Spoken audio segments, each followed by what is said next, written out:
Millions of tourists visit national parks every year to experience the quiet majesty of untouched nature. They see the sweeping vistas and the ancient trees. Rangers who live there, that silence carries a very different weight. These parks span hundreds of thousands of acres. When the sun goes down and the tourists leave, a staggering geographic vacuum emerges. A ranger on night patrol operates entirely alone. If something goes wrong, the nearest radio signal or backup unit is often hours away. The deep distance from civilization is exactly what people seek out when they hike into the wild. Yet that precise isolation creates the environment for an inescapable trap. In 1985, a reserve outside Mexico City was considered a peaceful posting. The team even had a regular VIP guest, a quiet zoologist named Max.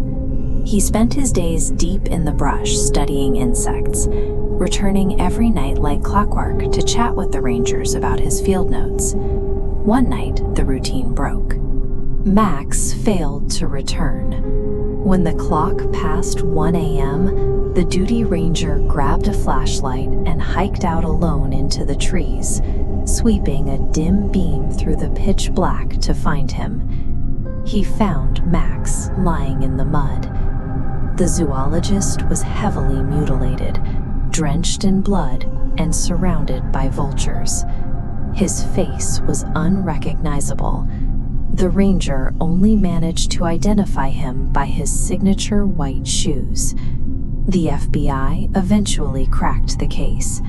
Max had not been mauled by a wild animal. He was murdered by a distant relative over a family dispute. The killer had disguised himself as an elderly tourist and stalked Max through the trees from the very first day he arrived. The ranger eventually left the country, haunted by how easily a person used the vast emptiness of the park to hide their malice. The very isolation that drew Max to his research gave his killer the perfect environment to operate without being seen. That vulnerability exists all over the globe.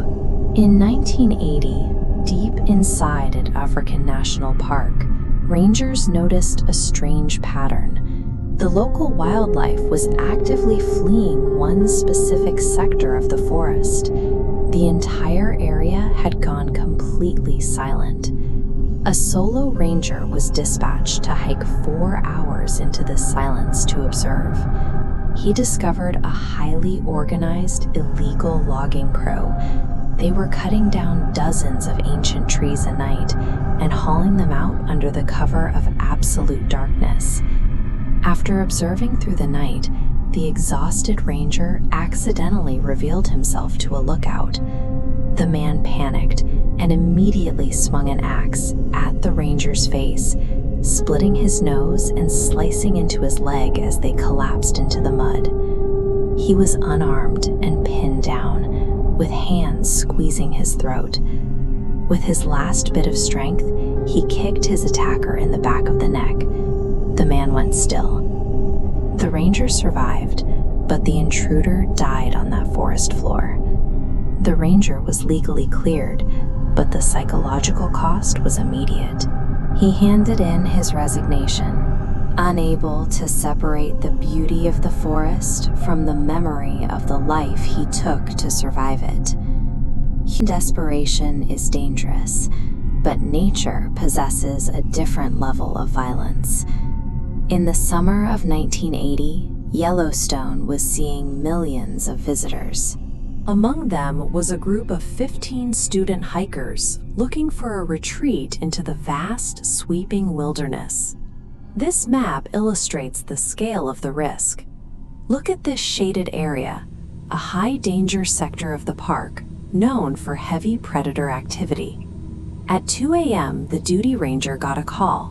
One of the hikers had woken up to find all 15 of his friends missing, their footprints leading directly into that red zone. The ranger hiked out into the freezing rain alone. Deep in a localized clearing, he found all 15 hikers dead. Their bodies were dismembered and scattered across the mud. Some still had their eyes open, wearing frozen expressions of helplessness. Before the ranger could process the scene, he heard movement in the brush. 2 eyes caught his flashlight beam. It was a massive mountain lion, the region's apex hunter. It closed the distance in under a second and knocked the ranger unconscious. He survived only because a backup patrol arrived to drive the animal off with fire. Against the raw, unfeeling violence of a true apex predator hunting in its own domain, human authority and technology are completely irrelevant. But what happens when the threat isn't human and it isn't an animal? On a freezing night in a Nigerian forest, a junior ranger was wrapping up his patrol. The wind suddenly died. Every living thing went completely still, replaced by an ancient, unnatural singing echoing through the dark. The impossible phenomena escalated. Footprints appeared in the mud right outside his cabin door, leading into the woods before vanishing mid-trail. Then aggressive, deliberate knocking began traveling back and forth across the cabin's exterior windows. The temperature inside plummeted. Footsteps paced through the living room. The ranger hid in his closet as the bedroom door lock gave way, and a towering, unnaturally broad figure draped in a long black gown stepped inside. The figure pulled open the closet door. The ranger stared into a face covered in black cloth, except for the eyes. They were completely lifeless. There was no soul and no human intention behind them, just empty voids. The ranger woke to a mark on his face and an empty cabin. He had encountered a presence that functioned entirely outside the natural laws he spent his career enforcing, leaving him with no way to fight back and no way to understand what he had seen. When the ranger pulled the security footage from park headquarters, every camera in his sector had blacked out precisely during the encounter.